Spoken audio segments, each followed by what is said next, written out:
So welcome back, and this lesson is about how to sprout, and specifically how to sprout buckwheat. So buckwheat is kind of like the staple food, right? For us that For cannot us, eat yes. wheat. So we sprouted, we do different things. We do flour like we're gonna show today. We do crackers and we do cereals and we do waffles and bread. So it's the staple food, I can say that. So what we're doing here is, what are we doing here? So we're starting out, we're showing you buckwheat in the different stages of sprouting. And so here we are with just regular raw buckwheat.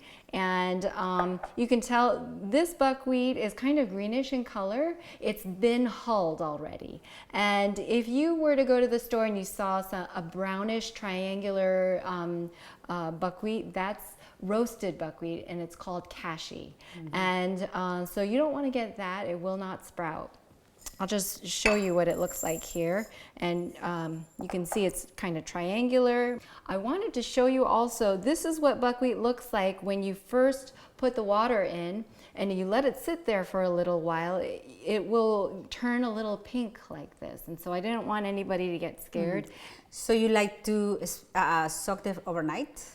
Yes, and the thing about buckwheat is that it will germinate pretty quickly. So you can just soak it for even like half an hour to an hour and it will still sprout.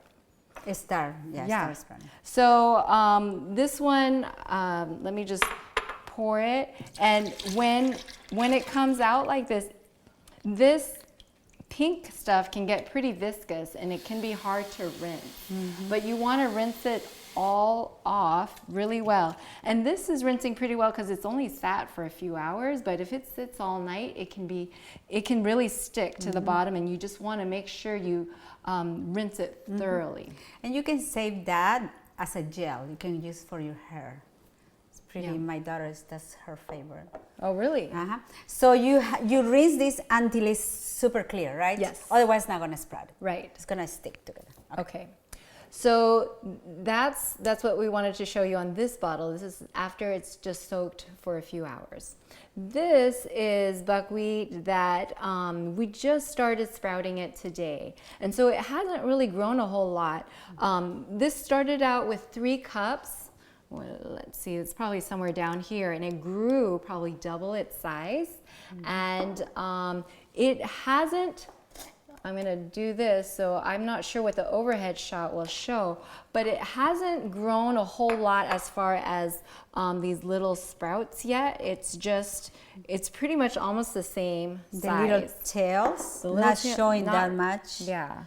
Yes. So I'm just going to then show you what it looks like. We started sprouting this yesterday morning, so it's been sprouting about a day and a half, and I would say this is pretty much where we want it to be, because the little tails are about, some of them are about like, look at this, double the size of the a centimeter length. So some of them are double the size of the actual buckwheat, and some of them are half. If you let it sprout longer than this, it's going to start smelling a little bit sour. It's sour. And then it tastes different too when you use it, actually. So when you started the process on Friday? We started soaking it on Friday, and we soaked it 24 hours. So we soaked it way too long. And, you know. So this is Friday, this is Saturday, this is Sunday. So this is today. So today is when you want to start using it, making crackers, so it's just been a day and a half of sprouting, and it's doing quite well. So this is buckwheat that we have already soaked and sprouted. Oh wait, yes, soaked and sprouted and dehydrated. So this is I did this a while back and I kept it in the fridge. How long will you keep your dehydrated? I will keep it for a long time. If it's dry, it's good to keep it for a long time. Because it doesn't have any. If you make a flour, you have to refrigerate or freezer. But if it's not, you have not make a flour, you can just keep it out. it's not a problem. Okay, so I just want to show people what it kind of looks like. This buckwheat that has been dehydrated already, I can put in my cereal and eat it that way. I can put it on top of things and decorate things, and it gives a nice crunch. Everybody who eats these, I mean, they really love it. And so I give it as gifts even to people after I dehydrate it. Buckwheat is pretty cheap. And so you can do this, do all this work, and it's a nice gift for people. Also, we do granola, right? We do granola with it, and that might be a recipe that we're gonna demonstrate. Yes. So why don't we show them how to make flour?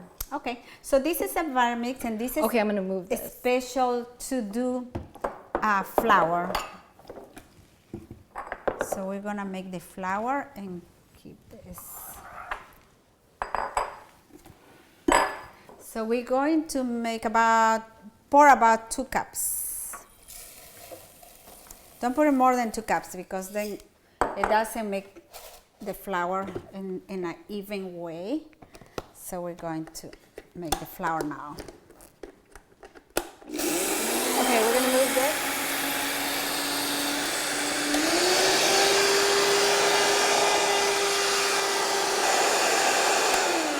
So we're going to check now.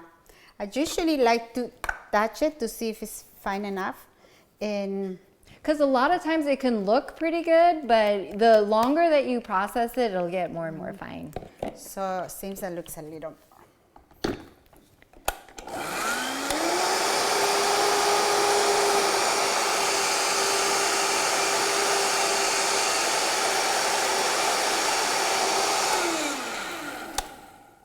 Okay, so it doesn't take that long. You have this super healthy. Yeah, that's about right. And for those of you who, so this is a dry container. So this is a dry container that we have for, this is a Vitamix. But for those of you who may not have this, I have done small amounts in like a coffee grinder, and it has actually worked. Yeah, Mercy's gonna grab that. So I have a pretty inexpensive coffee grinder that I use for flaxseed, and you can see I use it quite a bit, so I don't always, get to clean it out that well. But for small amounts of buckwheat or even sprouted quinoa, it works really well to. So what do we do with that flour? Well, we make bread with it. What else do you make with it? I make tortillas. Tortillas, and that's also what we do with the quinoa too. So quinoa, we can do it this way, and actually quinoa tends to smell a little bit more, so it smells every time I make it. Yeah, so with quinoa, you can only do the second day, use the second day. So you soaked, then in the morning, you rinse it really well, and then at night, you can do it one more time. The next day, you have to dry it. Don't let it, if you let it go for another day, it's gonna smell, and the taste is gonna be bitter, so you don't wanna do it too long. So that's our sprouting lesson, and I hope that was helpful for you, and I hope that you will go and get some buckwheat, start sprouting, and we're gonna be using it for a lot of our recipes in the next module.